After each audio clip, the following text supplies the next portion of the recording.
Bon, mais les conditions pour vivre un changement. On a remarqué que, en tout cas moi, j'ai remarqué que pour apporter de l'information aux autres et être une solution dans les vies, euh, ça c'est le numéro 174. Hein? Bon, 174, les conditions nécessaires pour faire un changement. Euh, bon, c'est ça. Fait que j'ai eu à travailler toute ma vie à apporter des solutions aux gens de façon verbale.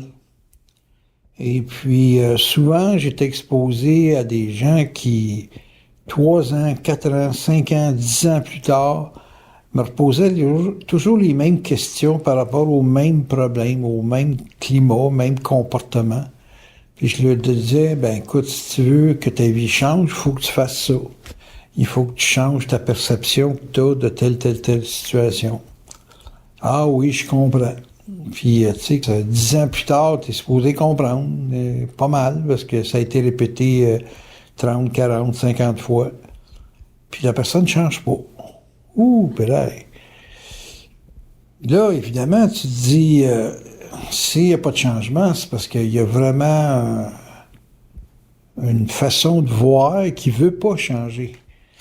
Puis là, évidemment, étant donné que j'ai été astrologue pendant des années, et que je le suis encore, parce que quand tu l'étais, on me dit tout le temps, motard un jour, motard toujours, ben, quand t'es astrologue un jour, t'es astrologue toujours, avec des modifications à la supramentale qui m'ont permis d'améliorer ma lecture, et aussi de ma compréhension de ce que c'est une programmation. Ben, il y a effectivement l'esprit qui te donne la vie, il y a l'âme qui te permet d'avoir un programme de vie. Et je me dis tout le temps, la personne, c'est pas son programme de vie, c'est son chemin à faire, mais c'est pas elle. Quand tu marches sur un chemin, tu n'iras jamais t'identifier au chemin que tu fais. Le problème des gens qui ont une programmation, c'est qu'ils ont une tendance à s'identifier à la programmation, puis à perdre contact avec leur esprit, ce qui est à peu près le propre de 99% des gens. Donc, conséquemment, les gens savent pas qu'ils ont de l'esprit, mais ils savent qu'il y a une programmation, donc ils savent qu'au niveau de l'âme, il y a des comportements qu'on pourrait rapatrier à l'ADN d'un être. Dire, ben, j'ai des comportements d'influence familiale, d'influence culturelle, d'influence sociale, etc., ce qui est quand même constamment de la programmation. Donc, si une personne est programmée et puis qu'elle s'identifie à sa programmation, je peux comprendre qu'il n'y a pas de possibilité de changement. Parce que là, à ce moment-là, le modèle de programmation que tu as est comme la zone de crédit, de confiance de l'individu dans ce qu'elle est. Parce qu'elle va s'identifier à ce qui se passe. Elle va s'identifier à la route qu'elle va faire. Tu sais, tu marches vers Québec, tu vas dire « Je suis Québec, je suis la route, je suis quelque chose ». Vous mettre une autre image pour expliquer ça. C'est que, bon, tout le monde a des véhicules, un auto, peu importe le type de véhicule, on va rester au niveau de l'auto. L'auto, c'est l'esprit. Peu importe le modèle ou la marque, le fait de se déplacer, c'est ça l'esprit. Mais tout le monde, à la naissance, se trouve à être un modèle d'auto et d'une marque d'auto. Tu as une marque, un Ford Fusion, mettons. Bon, ben là, tu vas dire, moi, je suis un Ford Fusion. Et puis, c'est ça, c'est que si tu t'identifies au modèle et à la marque, tu vas avoir de la difficulté à comprendre que la vie de l'auto, c'est d'être en mouvement et c'est te déplacer d'un point à un autre. Bon, fait que si vous comprenez cet exemple-là comme le fait que s'identifier à l'auto, c'est pas savoir ce que c'est qui est de l'esprit, qui est dans le fond se déplacer avec une auto, je peux comprendre que c'est impossible de changer. Parce que là, à ce moment-là, pour vous autres, changer, c'est changer des pièces, changer l'huile, changer une suspension, changer quelque chose, la durée de vie de votre vie, la durée de vie du véhicule. Mais si vous alliez à vivre une réincarnation de votre vivant, qui est équivalent à changer d'auto au courant d'une vie, vous sauriez que ce qui est essentiel, c'est de vouloir conduire une auto pour être en mouvement, donc vous auriez contact avec l'esprit. L'esprit étant la raison d'être de l'auto. Mais quand on s'identifie à l'auto, on perd de vue la raison d'être, donc on perd de vue l'esprit. Tant et aussi longtemps qu'un individu va s'identifier à sa programmation astrologique, ou à sa programmation d'ADN, ou sa programmation culturelle, sociale, tant que vous allez vous identifier, exemple, à un parti politique, vous ne saurez pas c'est quoi l'esprit qui anime la politique ou l'esprit qui anime quelque chose. Moi, je travaille au niveau de l'esprit, donc je travaille pas j'ai pas d'auto à vendre. J'ai à soutenir l'intérêt des gens à conduire une auto et non pas à donner une valeur particulière à un type de véhicule, un Jeep ou un char comme une Maserati, une Ferrari, des affaires de même. Donc, le modèle, la marque, je m'en fous. Ce qui est important pour moi, c'est de percevoir que la personne garde à vue la mobilité de son être face à un véhicule donné.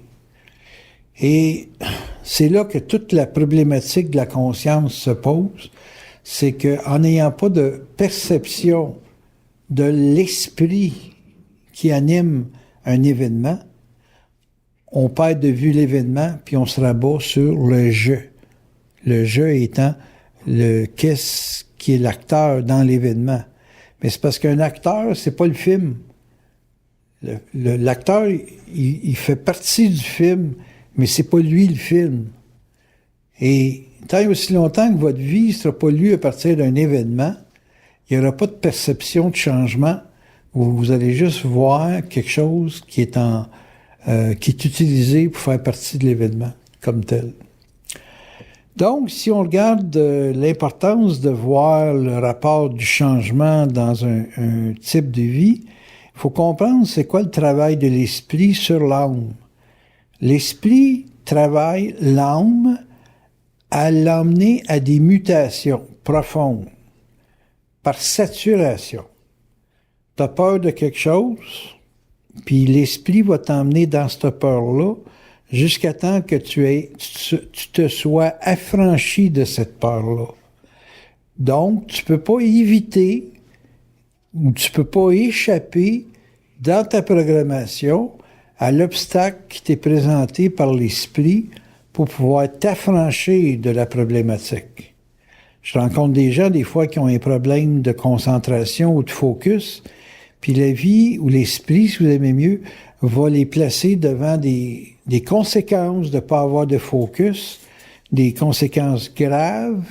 Plus le manque de focus est important, plus c'est grave, plus tu t'en sors parce qu'il faut qu'elle te garde en morceaux pour répéter l'expérience, parce que l'esprit peut t'amener à répéter 35, 50 fois une expérience difficile, donc ils sont obligés de protéger le corps, ce qui fait que l'individu peut être assez stupide pour penser qu'il est protégé par Dieu ou l'esprit, ce qui est à peu près l'équivalent, et puis dire, je m'en sors tout le temps.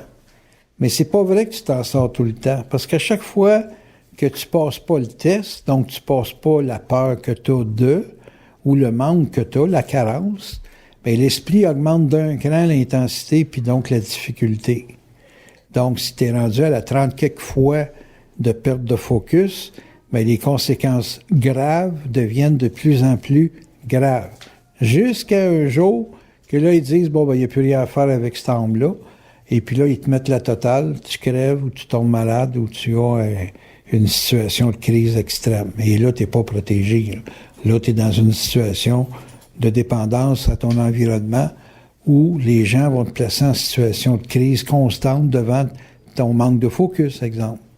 Bon, chaque peur ou chaque domaine de tension varie d'une programmation à l'autre. Une personne va être bien spirituelle dans un secteur donné, l'autre, elle va être trop colérique, l'autre, elle va être ci, l'autre, elle va être ça. Et puis, moi, j'ai fait beaucoup de vitesse dans ma vie. Et puis, aujourd'hui, je suis plus capable d'en faire. Là. Je suis obligé de me faire conduire par les autres. Ce qui fait que là, je regarde quand les gens conduisent vite, le défaut dans la conduite. Puis, je dis, fais attention à ça, tu conduis mal, tu breaks trop vite, J'étais un champion pilote. Les autres, c'est pas des champions pilotes, puis ils roulent trop vite pour leur capacité. Fait que je repasse toute la séquence de vitesse que j'ai vécue. Bon, c'est des programmations qui te le permettent, mais quand on te retire dans ta programmation le talent ou la capacité, ben là, tu regardes les autres, tu te dis, oups, là, eux autres, ils n'ont pas ça dans leur programmation. Moi, j'avais ça, eux autres l'ont pas. Puis eux autres, là, je suis dépendant d'eux autres. Fait que là, tu es dans une situation où ça devient extrêmement aigu de voir que tu avais quelque chose que tu n'as plus, que l'autre n'a pas, puis qu'il n'y aura jamais. Fait que il faut beaucoup, beaucoup d'esprit pour pouvoir informer l'autre de ce qui manque. Puis il faut beaucoup d'esprit à l'autre pour pas rentrer en compétition avec toi puis essayer de faire des pirouettes qu'il ne pourra jamais faire. Je sais pas si vous comprenez. Fait que la personne qui sait, elle peut être exposée un jour à un environnement qui ne sait pas et qui ne saura jamais. Puis il faut qu'elle soit capable de s'adapter à ces gens-là ou à ces personnes-là parce qu'ils font partie de l'événement de ta vie.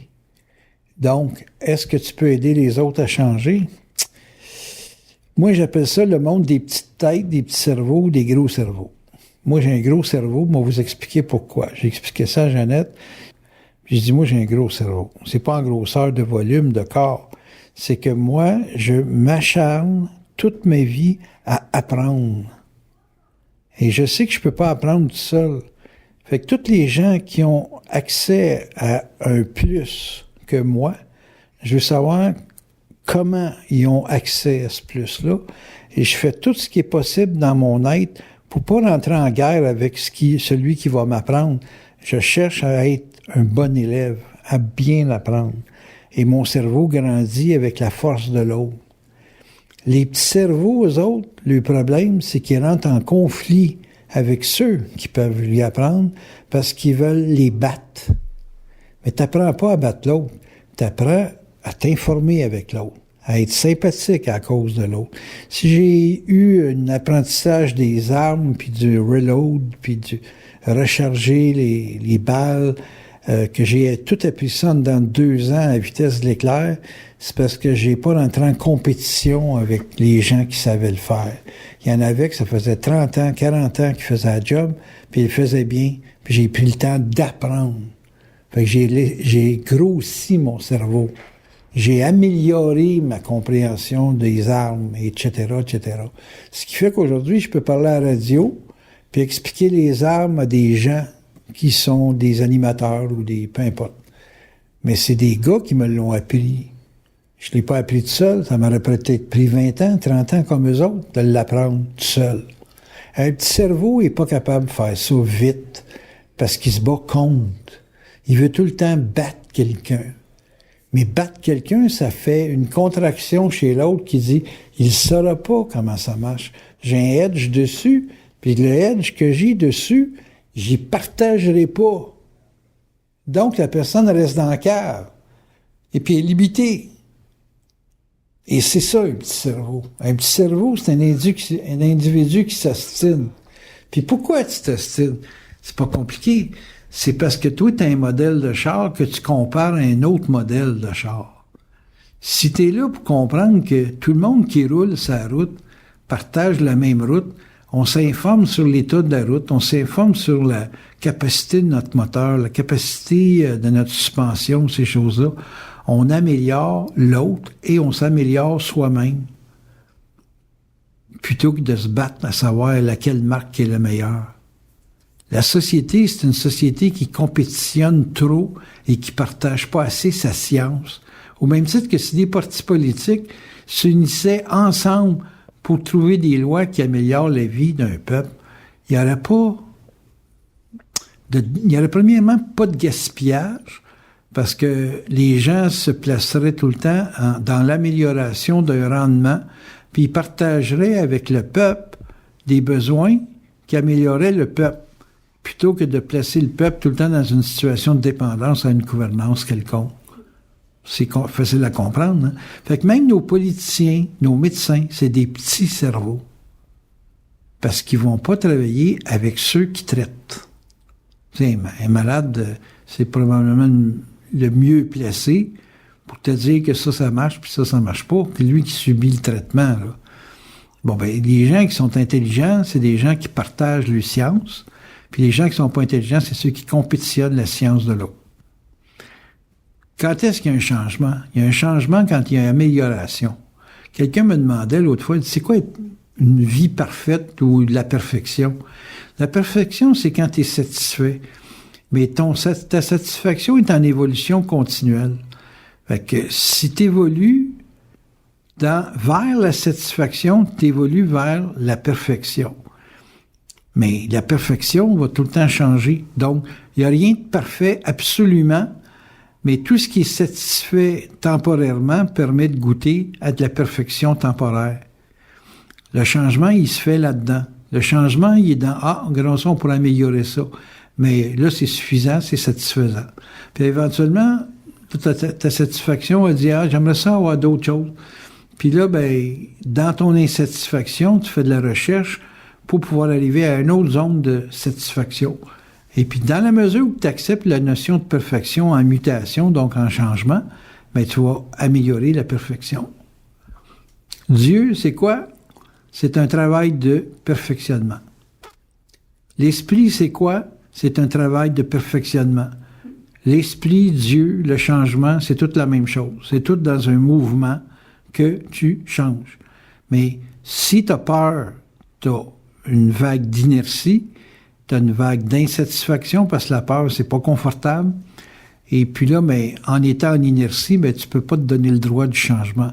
Donc, comment tu peux changer? C'est en faisant face à une peur qui te plonge dans l'inertie, parce que pour t'améliorer, tu as besoin de mouvement. Le mouvement est à l'esprit, ce que l'inertie est à la peur. Ta peur, tu es en inertie, tu es en esprit, tu es en mouvement. Moi, je privilégie le mouvement continuel. Donc, tu as peur de quelque chose, si tu es placé en inertie, tu vas rester dedans et tu vas être un petit cerveau. Petit cerveau étant l'incapacité de changer, parce que vouloir changer, c'est pas virtuel, c'est actif. Il faut faire un changement pour être en mouvement, donc être en esprit. Fait que les gens qui disent « Ah, moi, je veux évoluer », ouais, mais évoluer, si tu me dis que tu veux évoluer, ça veut dire que tu veux changer, puis si tu veux changer, il faut que tu sois en mouvement. Il n'y a pas de développement sans mouvement. Ben alors, il y avait une expression pour ça, il disait il n'y a pas de crise, pas de changement, ou pas de crise, pas d'évolution. On a fait la même. Là. En d'autres termes, si tu fais pas face à une crise dans ta vie, tu vas rester ce que t'es, puis tu vas rester ce que t'es jusqu'à ta mort, puis dans ta réincarnation, tu vas être confronté au même degré de complexité de ta peur. Tu vas venir au monde avec une peur, tu sais, puis tu vas avoir à traîner ta peur encore une autre vie. Puis le problème, c'est qu'avec l'esprit de te réincarner, ça peut apparaître 45 000 fois, là, tu sais. Parce que pour eux autres, c'est tu vas changer, point final. Ils vivent en dehors du temps, eux autres, hein. L'esprit, je parle. Que le temps, là, pour eux autres, là, 40 000 ans, 100 000 ans, 10 000 ans, plus d'importance, le combien de temps, là, c'est tu vas changer, point à la ligne. T'as peur de l'homme, puis on te fait naître d'une famille de gorilles, point à la ligne. Tu vas être obligé de faire face à tes peurs, puis à tout ce qui va avec. Changer. Est-ce qu'on veut changer? Tout le monde veut changer parce que tout le monde veut sortir d'une forme quelconque de peur. Donc, tout le monde veut changer. Est-ce que tout le monde peut changer? Eh boy, moi j'y ai cru longtemps. Mais aujourd'hui, je me rends compte que ça peut être bien long. Donc, est-ce que oui, les gens peuvent changer? Oui, les gens peuvent changer. Mais combien de temps ça peut prendre? Quel choc qu'il faut? Je pense que c'est aussi rapide que tu es capable de prendre une crise. Mais est-ce que changer, c'est accessible à tout le monde? Non, tout le monde n'est pas capable de se taper certaines crises. Il y a des crises que c'est comme too much. C'est vraiment too much. On est dans une société où on nous fournit beaucoup d'éléments, on nous fournit beaucoup d'occasions d'affronter des peurs, d'affronter. Quand je regarde juste les jeunes avec le sport extrême, c'est sûr qu'ils s'affichent devant la mort, mais j'ai vu ben de mes chums dans le temps que je faisais de la compétition de motocross. Je me disais, je peux pas comprendre qu'un gars soit capable de rentrer à 60 000 à l'heure sur un tremplin, faire 15 pieds de haut dans les airs, puis 60 pieds plus loin, il faut qu'il atterrisse. Les chocs écrasent comme on peut pas s'imaginer, puis il tombe pas en bas du bicycle. Je peux pas comprendre qu'un gars a peur de se partir en affaires après avoir vécu ça pendant tout un été. J'ai dit, c'est bien moins dangereux de pousser un crayon, puis de pousser des chiffres, puis aller vendre, que de faire ce qu'il vient de faire avec une machine de 200 livres entre les pattes. Je ne comprenais pas. J'allais voir le gars, j'ai dit, y a-tu un rêve dans ta vie que t'aimerais comme travail? Ah, il dit, j'aimerais ça me partir à mon compte. Ah, oui, tu pars à ton compte. T'es arrivé premier aujourd'hui. T'as vu le tremplin qu'ils t'ont fait, là, ici, à Sorel, là? Il dit, ouais, il y a quelque chose, hein? Je dis, il y a quelque chose, mais j'ai dit, essaie de m'expliquer comment tu peux avoir peur de te partir dans une business après avoir fait ça au moins une trentaine de fois dans l'après-midi. Sauter sur ce tremplin-là. Ah, il dit, pas pareil. Il dit, pas pareil. Qu'est-ce qui est pas pareil? Explique-moi ça, toi. Explique-moi, là, d'avoir pris ta machine, la rouler au tapis, puis d'avoir soigné tout ça, cette machinerie-là, là, 200 quelques livres plus ton corps dessus, puis d'avoir soigné ça 12 pieds dans les airs, 60 pieds de long. Explique-moi quel risque tu peux aller prendre de pire que ça à te partir en affaires avec quelques cents. Puis le gars, il n'avait pas de réponse. J'ai dit, tu vas-tu te partir en affaires après la prise de conscience que tu viens de faire? Ah, il dit, ça me fait peur. J'ai un de mes chums, là, Mario Dutil. C'est un gars, il est sniper professionnel. Il a monté l'Everest 4 fois. J'ai dit, hey, toi, tu serais bon à la bourse. Il dit, es-tu malade? J'ai bien trop peur de ça. J'ai dit, quoi? T'as monté l'Everest 4 fois, t'as battu un record canadien, puis t'as peur de rentrer dans le marché avec 10 000 $? Ah oui, j'ai peur de ça comme là. J'avais témoin Céline qui est ici, là. On riait tous les deux, on était crampés en deux, ça n'a pas d'allure. Un gars qui est passé en dessous d'une avalanche, la patente, il a peur de faire de la bourse. Fait que, je vous parle de ça, c'est pas pour rire du monde, c'est juste faire voir que c'est vos lectures qui font que vous n'êtes pas capable de changer. Vous prenez des risques dans des affaires. Hey, tu sais, juste de conduire une auto, puis de voir que l'année prochaine, le pot va être légal, puis qu'on est avec des gens, là, que c'est pas tous des quotients intellectuels terribles, là, puis on passe facilement 10-15 ans sans avoir d'accident, là, avec du monde qui pourrait nous en faire des accidents, là. OK? Il y a quelque chose qui vous protège. Il y a quelque chose qui veut pas que vous mouriez. Il y a quelque chose qui protège votre vie pour que vous ayez à passer dans d'autres types d'expériences. Puis ça, non, vous ne le voyez pas, ça. Non, vous voyez que vous n'avez pas de doctorat dans tel bebel, ou que vous avez un job qui vous donne 15 $ de l'heure, puis qui ne peut pas vous donner 30 $ de l'heure, qui ne peut pas vous donner 100 $ de l'heure. J'enseigne la bourse aux gens, je lui donne un système qui marche. J'ai commencé avec 50 000 $ le 15 avril 2015. On est rendu en 2017 au fin mai, ce qui donne 2 ans et 1 mois, et mon portefeuille est rendu à 400 000. J'ai fait 350 000 en 2 ans et 1 mois. Je sais que ça marche parce que je l'ai fait, puis je sais comment que les gens peuvent le faire, puis je leur explique toute la procédure. Save comme 10, je fais régulier 5 000 $ par semaine, régulier, puis les gens me diraient « Hey, c'est dur. » C'est dur. Qu'est-ce qui est dur? Je t'ai montré comment ça marche. Quelqu'un me montre comment faire des balles. Ça peut être dur au début, là, parce qu'il faut que tu aies quand même une bonne concentration, c'est poids, nombre de grains, tout le kit. Mais fuck, au bout de 2 semaines, tu vas savoir comment ça marche. Puis si tu es un bon prof, tu vas faire des balles parfaites à chaque fois. Là, chez moi, c'est dur. Il y a quelque chose dans votre petite cervelle qui veut rien comprendre. Attaquez-vous à ça, c'est urgent. Prenez un mois sabbatique à vous attaquer à qu'est-ce qui vous empêche de comprendre, puis d'apprendre, puis de faire. Je comprends pas. Je n'ai une, ça fait 30 ans que je dis la même chose. Elle vient de Saint-Jérôme, Saint-Anicette, hier, pour se faire parler encore, 30 ans plus tard, de la même affaire. J'ai donné de la merde. Puis, je sais pas si je vais être capable. Aïe, je peux pas croire. Qu'est-ce qui se passe dans cette cervelle-là pour pas vouloir faire un changement alors que pour elle, c'est vital? OK, c'est ça. Faire un changement, ça va être l'affaire la plus dure au monde. Le plus dur au monde. J'ai déménagé, moi, là. Il y a un gars, un pompier qui est rentré avec un autre gars chez nous. Il a dit pas plus que 2 chats. J'ai dit non, monsieur. Je dis, moi, là, mes 2 chats, c'est plus que 2 chats que j'ai ici. J'en ai une douzaine. Puis c'est ma famille. Vous ne toucherez pas ma famille. Ah, c'est un règlement. On va vous sortir de force. Ah, ben, nous autres, on n'a pas le choix. On faut appliquer le règlement. J'ai déménagé. J'ai pas eu peur de faire un changement.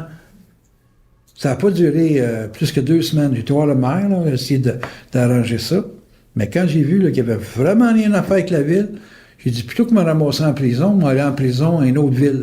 Donc, tu sais, je me suis chipé à Dundee pour changer la situation. C'est pas dur de faire un changement. Il me semble que c'est pas dur. Eh non, les gens disent c'est dur de faire un changement. Hey, you! Écoute, tu veux vivre ou si tu veux pas vivre?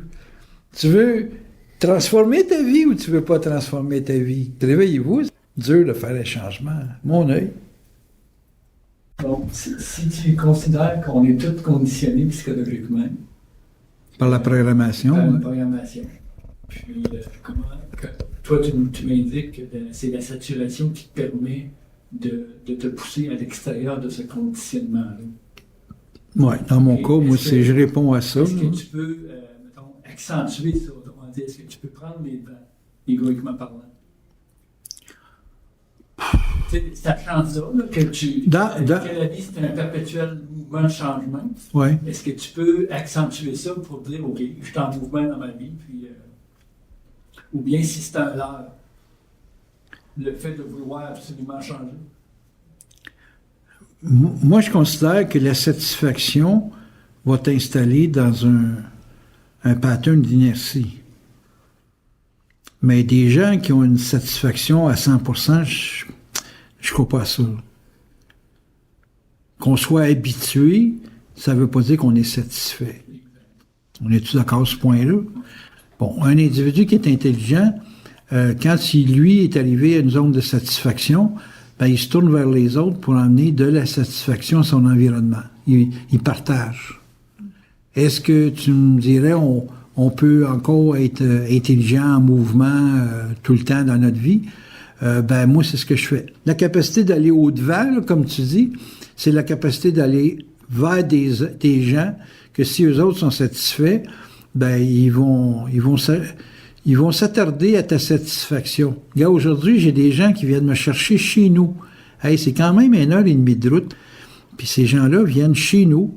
Parce que j'ai réussi à créer un avantage. On passe quoi? 3 heures en auto?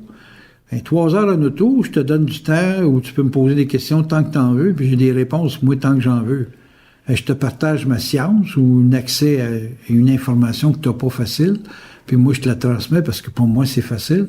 Puis toi, ben, t'as encore des yeux pour conduire, fait que je bénéficie de tes yeux, je bénéficie d'un relax sur la route, dans la mesure que tu conduis bien, et puis je te partage 3 heures de temps que tu paierais 60 pièces de l'heure. Fait que t'as 60 fois 3, 180 pièces de temps pour une ride, puis en plus, je te paye ton gaz, 40 pièces aller-retour. Fait que je trouve que le deal est bon, puis je trouve que l'individu qui en bénéficie peut faire avancer sa vie, puis peut être accompagné dans un changement. Mais quand tu es intelligent, quand tu as une grosse tête, ben, tu fais partager aux gens des changements si toi, tu as atteint une zone de satisfaction. Moi, dans mon mental, la saturation, il me l'a emmené sur différents niveaux. Et puis, dans les différents niveaux, j'ai tout le temps agi. J'ai jamais été inerte. J'ai tout le temps agi. Aujourd'hui, j'ai plus besoin de me rendre jusqu'à la saturation parce que je comprends avant la saturation. La seule chose que j'ai compris plus vite que les autres, c'est que quand tu es vibrant, quand tu es mis en vibration, en d'autres termes, quand les forces te mettent sur une traque, plutôt que d'attendre qu'ils me mettent dans une expérience d'âme, j'agis tout de suite sur l'information qu'ils me donnent. S'ils me disent « tourne à gauche », je n'attends pas d'avoir un pourquoi je tournerai à gauche. Je tourne à gauche, point à la ligne. Fait que j'ai même pas besoin de répondre à ma question intellectuellement. J'agis tout de suite sur ce que je vibre. Aujourd'hui, pour moi, vibrer, c'est une certitude. Tandis que pour vous autres, dans l'ego, avec des petites têtes, une vibration, c'est un feeling. Fait que vous vous questionnez, puis vous cherchez à choisir entre telle affaire puis telle affaire. Moi, quand j'ai rentré chez PB, puis j'ai vu mon char que j'ai aujourd'hui, j'ai dit, oh, tabarnou! J'ai dit, là, j'ai de l'argent. Mon père m'avait dit, il dit, s'il y a un char qui est à ton goût, tu l'achèteras avec le cash que je vais te laisser. J'ai dit, bon, ben, je pense que mon père qui est mort, il vient de me dire, c'est ce char-là. Là. J'avais même pas besoin de savoir si c'était une entité ou quoi que ce soit. Il était de la bonne couleur, il était confortable. J'ai dit au gars, sors-moi du showroom, ce char-là, je vais l'essayer. Puis là, quand j'ai fait 2000 pieds avec, j'ai dit, je l'achète. Tout ça pour dire quoi? C'est que la dynamique de ma vie, aujourd'hui, j'ai eu effectivement beaucoup de saturation. Mais aujourd'hui, je fais une différence entre une attirance puis une obligation d'agir. Tu es attiré pour faire quelque chose, puis tu es obligé d'agir. Moi, je fais la nuance aujourd'hui. Il y a des choses que je sais que je suis obligé d'agir. Puis il y a d'autres choses, ça m'attire de le faire. Mais tout ce qui m'attire de le faire, je le fais pas. Puis tout ce que je suis obligé, je le fais. Parce que ce que je comprends de ce que tu me dis, c'est que la différence entre le fait que tu as une gestion nuancée avec ton mental, ou bien un mouvement, mettons, de perception qui t'amènerait vers une crise, tu es capable de faire la distinction dans le processus. Qu'est-ce qui te permet d'avoir... C'est comme... Comment t'expliques le senti, comme t'expliques? L'esprit. C'est l'esprit, mais comment tu peux savoir en esprit, autrement dit, dans ton état intérieur, tu ne sens pas de faire un mouvement ou mettons, de te retenir.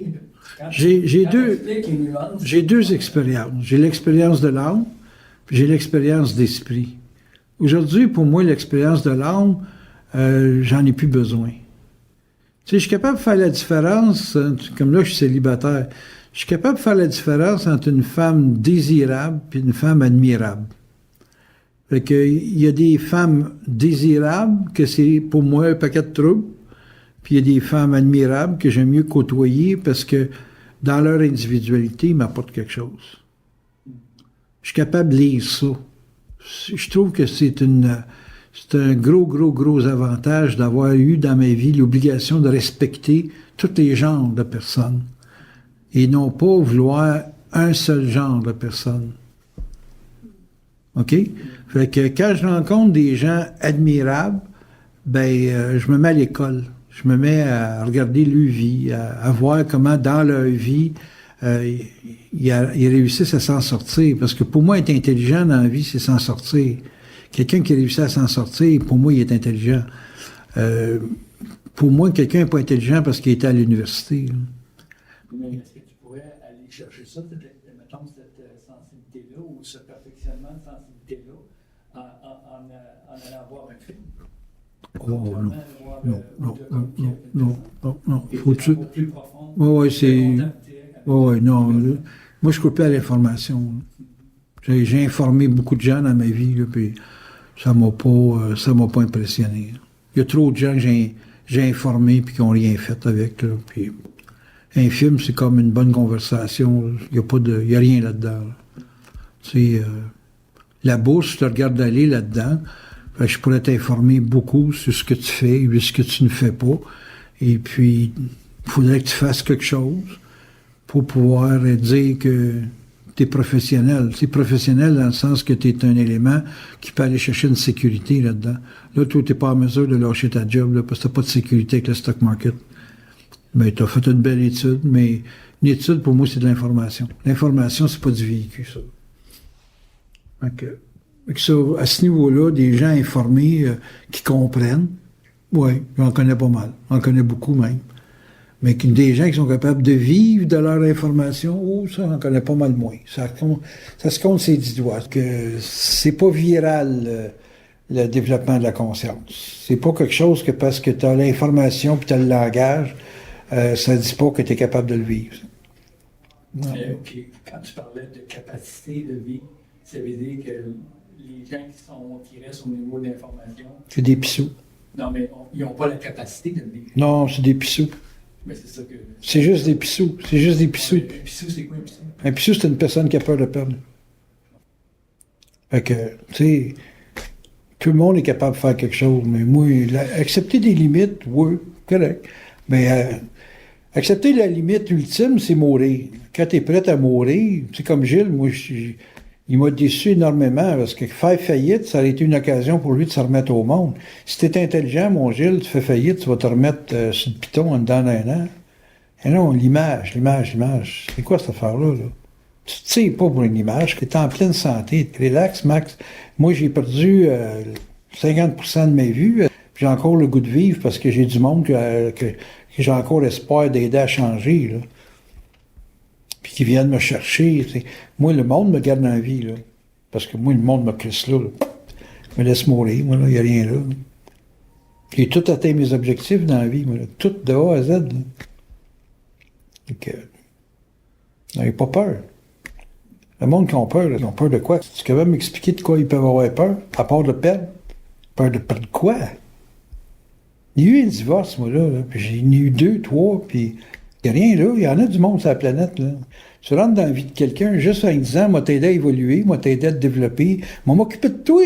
Je peux rentrer dans la vie de n'importe qui en disant, moi, m'occuper de toi. Puis toi, si moi je m'occupe de toi, tu n'auras jamais eu quelqu'un, même pas toi, qui s'occupe plus de toi que moi. Impossible. C'est hallucinant comment je m'occupe de quelqu'un. Il n'y a plus d'air, il ne peut plus penser. Ça pense juste comme Ménard me dit, là. Tu sais, point final. Okay. Quand il retrouve ses pensées à lui, là, ben là, c'est comme Noël en été. OK. Non, écoute, c'est hallucinant, là. C'est peur de quoi? De quoi? T'as peur de quoi? Le monde a peur. Ça fige la peur. Les gens ne changent pas. Pourquoi? Parce qu'ils ont peur de quelque chose. Moi, j'ai changé, j'ai des questions du changement dans ma vie. Mais c'est ça, comment tu peux évaluer ton équilibre matériel? Moi, l'équilibre matériel, je mange 3 fois par jour. Est-ce que c'est un conditionnement, ça, de ne pas être en équilibre dans la vie ou dans le sens d'être dans un... OK, à tes yeux, je suis pas en équilibre. Non, c'est pas ça. Ben, c'est pas ça que tu as dit, mais c'est ça que tu laisses entendre. Il y a des artistes qui vivent, puis ils font juste vivre de ça. C'est pas une problématique comme telle, mais c'est un choix. C'est pas soit un choix de vie, mais c'est un choix de vie. C'est un karma. C'est un karma. Ben oui, ben, c'est sûr. J'ai vécu une vie d'artiste en kayak, moi, là. Si ce que j'ai parlé, ça n'a pas été actualisé, c'est un show que j'ai fait. Tu sais, je te fais un show, là, présentement, j'enregistre, il va y avoir des CD qui vont continuer le show un peu plus tard. Quand je vais être mort, moi, là, il y a des gens qui vont dire, il y avait une drôle de façon de parler, ce gars-là, puis papa. Mais c'est bien clair que je suis conscient de faire un show. Tu sais, quand tu parles la nuit FFB, tu parles à 3 millions de personnes. Quand même du monde, hein? Donc, si je parle d'astrologie comme hier, puis qu'il me faisait parler sur Donald Trump, puis la carte du ciel de Donald Trump, puis si j'étais affaibli, je dis, il est Gémeaux ascendant Lion, puis je dis, lui, c'est pas compliqué, quand Dieu se couche, c'est lui qui se lève. Donc, il est réel, le gars, tu sais, je les ai fait rire, on a du fun, puis, c'est ça. Mais, tu sais, si tu fais du spectacle, ben, t'en fais un bon, c'est tout. Puis si tu fais d'autres choses, ben, tu t'arranges pour être le meilleur qu'il est possible de faire dans ce que tu fais. C'est tout. Donc, toi, tu es dans ton domaine, tu fais le meilleur de ce que tu peux, puis si une année c'est pas assez, ben, tu te cherches un autre domaine avec lequel tu vas être le meilleur dans ce que tu peux. Mais de toute façon, tu vas être obligé de te mettre à l'école des grands qui sont passés avant toi. Puis un jour, c'est toi qui vas être le grand, puis tu vas passer après ça. Tu sais, moi, j'ai eu des ostinations de la mort avec Bernard sur l'histoire de la femme, puis c'est moi qui avais raison, c'était pas lui qui avait raison. La preuve, c'est que sa femme a collé son camp. Parce qu'il n'avait pas raison. C'est la femme au service de l'homme, là, c'est pas vrai, ça. Il a essayé de faire ça avec Pierrette, là, mettre Pierrette à son service, là. Donc, il était pas dans bonne... c'était pas comme ça qu'il fallait qu'il approche ça. Donc, moi, Bernard, Dieu, non. Bernard, c'est un bon messager, il avait un message à passer, puis il a passé ça à sa façon, avec Lion, s'en en Lion, Pluton sur le soleil. T'es un dictateur, lui, là. Quand tu regardes sa carte du ciel, là, c'est Hitler en personne. T'es un dictateur. Lion s'en en Lion, Pluton sur le soleil, là. Mais qu'est-ce qui t'a permis de reconnaître son message sans pour autant adhérer à sa forme de mouvement? Moi, j'ai pas adhéré à son intimité. J'ai adhéré à sa vie sociale, sa vie publique. J'ai adhéré au message. J'ai pas adhéré au messager, à 100%. J'étais capable d'apprécier le personnage pour son auto-promulgation. Il s'est auto-inventé, le gars. Là. Bon, ça, là-dessus, je dis, ouais, il est fait fort. Il y a du gaz. Puis comme c'est un dictateur, ben, il était capable de partir de lui intégralement. Et puis ça j'achète ça. C'est valable, ça. Mais il y a des bouts dans sa vie privée que j'ai pas acheté, mais le message, oui, je l'ai acheté. Il avait raison. C'est l'affaire de son... T'as de l'esprit qui te communique, puis etc. Je sais, parce que je l'ai vu aujourd'hui. Qu'est-ce qui t'a permis de faire une distinction entre son mouvement de vie puis ton mouvement personnel? Ben, c'est parce que tout le monde a une vie humaine. Tu ne deviens pas Dieu parce que tu as un corps humain. C'est pas une divinité. Tu es habité par du divin. Mais habité par du divin, c'est tout le monde sur la planète, même les pays bandits. Toi, tu es habité par du divin, puis ça va apparaître plus quand tu vas te manifester vers les autres. Mais si tu ne te manifestes pas vers les autres, on ne le voit pas, ta partie esprit. C'est dans ta manifestation vers les autres. Lui, il s'est manifesté vers les autres. Fait qu'il a pu goûter à son esprit. Puis oublie pas, là, t'as jamais su ce que c'est faire des conférences encore. Mais si tu restes une conférence puis tu seras dehors de la mémoire, c'est les questions des gens qui te dynamisent.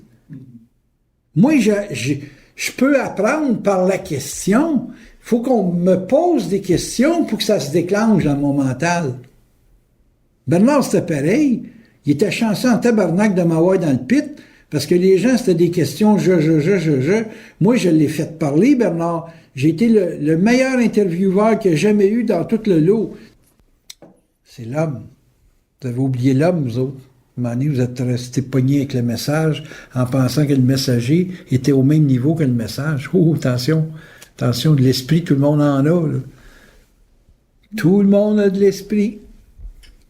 Vous autres, vous avez mis un statut, un stage qu'il n'était pas. J'ai rien contre le message, mais j'ai tout contre l'idée que le messager prenne toute la place. Pas normal, ça, là. Qu'est-ce qui marche pas? Claude! Qu'est-ce qui est important quand tu vas crever? Claude ou le message? As-tu un message? Tu crèves demain matin. C'est quoi le message? Gilles Gauthier est mort. C'est quoi le message? Quand vous crevez, c'est-tu votre personne qu'on va se souvenir ou bien si c'est du message? Moi, j'ai des tonnes de CD, j'ai un message. Bernard, c'est pareil, il y a des CD, c'est ça qui va rester, il y a du monde qui le connaissent pas. J'ai trois personnes qui viennent à mes activités. Ils connaissent pas Bernard, mais ils peuvent écouter au message. Pas nous autres qui pensent, papa. On peut leur transmettre de quoi, du bonhomme, là? Ça vient de Bernard. Point final. Moi, j'en ai tout contre le monde qui l'ont mis au statut de Dieu. Vous autres aussi, vous êtes des dieux, câlisses. Mais là, si Dieu, il faut qu'il y en ait juste un sur la planète, qu'est-ce que vous allez être, vous autres? De la merde? Je suis pas d'accord avec ça, moi, Chris. Comment tu fais la distinction, mettons, de le fait que tu t'es mis en différentiel avec le mouvement, mettons, le véhicule des Honneurs, contrairement au véhicule de Bernard? Moi, je défends, Bernard le disait à Donald, Bernard, il défend l'individualité, puis il dit tout à défendre la collectivité. Fait le département du collectif, c'était Donald, puis le département de l'individuel, c'était moi. Je trouvais que c'était bien dit, ça. C'est vrai. Moi, je suis un gars qui défend l'individu. Je suis pas un gars qui défend le collectif. Je crois pas au collectif. Ça fait des religions, collectives. Il dit, moi, Bernard, si tu veux que je fasse ma job comme du monde, il faut pas que je m'occupe du collectif. Comprends que t'as deux... J'étais un gars d'individuel, j'étais un gars qui brasse trop, premièrement. Moi, je suis pas fin. Je me considère pas fin. J'ai pas... comment je te dirais ça? Je suis brut, tu sais. Je suis taillé brut. Moi, tu vas avoir tes 4 vérités. Si tu veux te connaître à fond, là, viens me voir. Tu vas avoir tout ça, puis je vis pas de jugement par rapport à l'individu. Je le place dans une... C'est ça. Au même titre, quand j'étais avec Bernard, c'était ça. Et puis, j'étais capable d'apprécier à 200% son message. Mais pour le messager, j'avais des positions bien arrêtées sur ça, c'est ton destin, puis ça, c'est pas le mien.